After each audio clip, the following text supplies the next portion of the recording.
காரியமாக பணம் வாங்கிட்டு என்ன செய்துட்டு இருப்பாங்க, செஞ்சுக்கிட்டு இருக்கிற எபூசியர்கள்.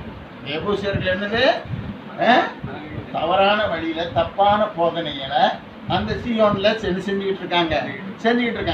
இந்த சீயோன்ல யாரு குடியிருக்க விரும்புகிறா? தேவன் குடியிருக்க விரும்புகிறார். இந்த சீயோனை யார் பிடிக்கணும்? தாவீது பிடிக்கணும். இந்த சீயோனை யார் பிடிக்கணும்? தாவீது பிடிக்கணும். இந்த சீயோன்ல யார் இருக்கிறா? குருடர்களும் சப்பானிகளும் எபூசியர்களும் இருக்கிறார்கள். இங்க வாசித்து பாருங்க, யார் எபூசியன், யார் குருடன், யார் சப்பானி? வாசிங்க. அவர்களுடைய விக்கிரகங்கள் வெள்ளியும் பொன்னும் மனுஷனுடைய கைவேலையுமாயிருக்கிறது. மனுஷனுடைய கைவேலையாயிருக்கிறது. அவைகளுக்கு வாயிருந்து பேசாது. வாய் இருக்குது, என்ன செய்யாது? பொம்மை பேசுமா? பேசாது. கண் இருக்குது, காணாது. அவைகளுக்கு கண் இருந்தும் காணாது. அவைகளுக்கு காது இருந்தும் கேளாது. அவைகளுக்கு மூக்கிருந்தும் முகராது. அவைகளுக்கு கைகள் இருந்தும் தோடாது. அவைகளுக்கு கால்கள் இருந்தும் நடவாது. தங்கள் தொண்டையால் சத்தமிடவும் மாட்டாது. அவைகளை பண்ணுகிறவர்களும் அவைகளை நம்பியிருக்கிறவர்கள் யாவரும் அவைகளை போலவே இருக்கிறார்கள். இன்றைக்கு இந்த உலகத்துல எபூசியருடைய தெய்வம் எப்படி இருக்குன்னு பாருங்க. எபூசியருடைய தெய்வம் ஒரு பொம்மை வடிவத்துல, ஒரு மனுஷ ரூபத்துல, கால் இருக்குது, கை இருக்குது, கண் இருக்குது, மூக்கு இருக்குது, காது இருக்குது. ஆனா எதுவும் வேலை செய்யாது. இந்த எபூசியனை தேவன் என்ன செய்ய விரும்புகிறார்? இந்த சப்பானியையும் இந்த குருடனையும் தேவன் வெளியேற்ற விரும்புகிறார். அதற்கு இங்க என்ன நடக்குது படிங்க பார்ப்போம். இஸ்ரவேலே கர்த்தரை நம்பு. இஸ்ரவேலே யார் நம்பு? என்னென்றைக்கும் இருக்கிறவர், பரலோகத்துல இருக்கிறவர், தலைமுறையாக உன்னோடு கூடவும் என்னோடு கூடவும் இருக்கிறவர், உன்னோடு கூட இருப்பாரென்றால் உன்னை நாளுக்கு நாள் விருத்தி அடைய பண்ணுவார் என்ற நம்பிக்கை உள்ள ஒவ்வொரு தேவ ஜனமும் யாரை நம்பு? கர்த்தரை நம்பு. இஸ்ரவேலே கர்த்தரை நம்பு. என் ஜனங்களே தேவனை நம்புங்க. என் ஜனங்களே வாய் உள்ளவர் பேசுகிறார், கண் இருக்கிறவர் பார்க்கிறார், காது இருக்கிறவர் கேட்கிறார், கை இருக்கிறவர் கிரியை செய்கிறார், உன்னை காப்பாற்றுகிறார்.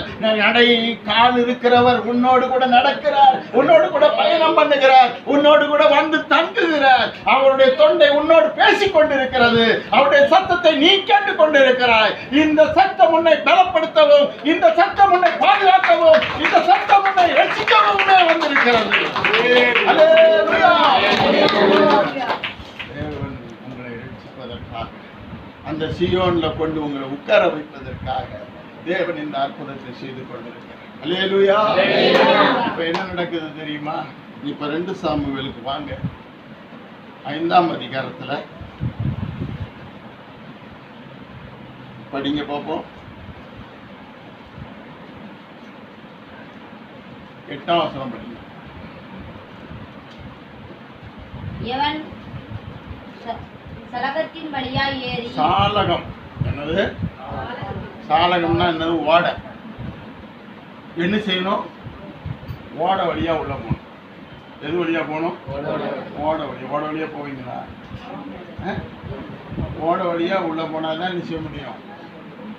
இந்த எபூசியனையும் வெளியேற்ற முடியும், இந்த சப்பானியையும் வெளியேற்ற முடியும், இந்த குருடனையும் வெளியேற்ற முடியும். சரியா? அப்ப எது வழியா போகணும்? ஓடை வழியா போகணும். எல்லாருக்கும் ஓடை இருக்கா? எல்லாருக்குள்ள என்ன இருக்கு? ஓடை இருக்குங்க. ஓடை போற வழியெல்லாம் ஓடை தான்.